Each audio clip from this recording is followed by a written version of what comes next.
HMPV व्हायरसच्या केस महाराष्ट्रामध्ये वाढत आहेत. नागपूरला, पुण्याला सापडले आणि आता मुंबईला 8 महिन्यांचे बाळ सापडलं लहान. कोरोनाचा भयानक काळ सर्वांना आठवतो, अंगावर शहारे आणणारा काळ. जगात जवळजवळ 50 ते 60 लाखाच्या वर मृत्यू कोरोनाने झाले होते.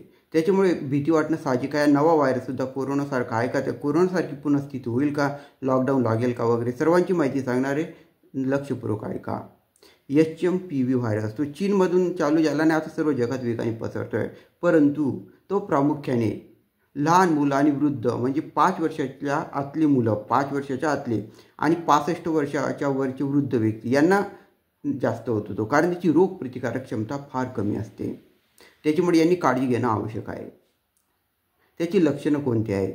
तेच लक्षणं आहेत त्याची: सर्दी, नाक बंद होणं, खोकला, ताप, घसा दुखणं. ही लक्षणं त्वरित दिसल्यास डॉक्टरांशी संपर्क साधा आणि टेस्ट करून घ्या. काळजी काय घ्यायची? तीच काळजी आपण कोरोना घेत होतो. गर्दी टाळायची. आपण फार गर्दीच्या ठिकाणी जायचे नाही.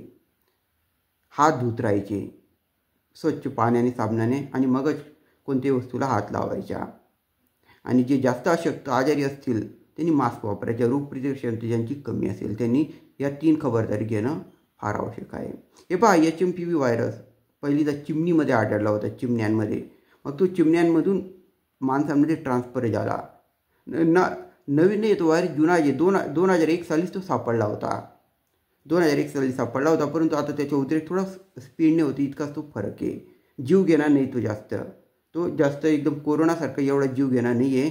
आणि त्याचे पसरण्याचं तेच सूत्र, जसा कोरोना पसरायच्या दुसऱ्या व्यक्तीच्या ज्याला संसर्ग झाला आहे त्याच्या सर्दीतून, खोकल्यातून किंवा त्या व्यक्तीच्या जास्त आपण संपर्कात आलो तर HMPV व्हायरस होतो. त्याच्यामुळे ही काळजी घेणं आवश्यक आहे. जास्तीत जास्त ही माहिती शेअर करा, लोकांना सांगा. आणि लोकांना हे सुद्धा सांगा, घाबरण्याची गरज नाही, परंतु सावधगिरी बाळगणे आपलं कर्तव्य आहे. तुमच्या घरात लहान मुलं असतील किंवा जास्त वृद्ध व्यक्ती असतील त्यांच्यावर लक्ष ठेवा. आणि काही लक्षणं दिसल्यास, मी सांगितलेली लक्षणं दिसल्यास त्वरित डॉक्टरांकडे सांगून चेक करून घ्या. करा शेअर. आपल्या आणि आपल्या कुटुंबाची काळजी घ्या. शेअर करा. धन्यवाद.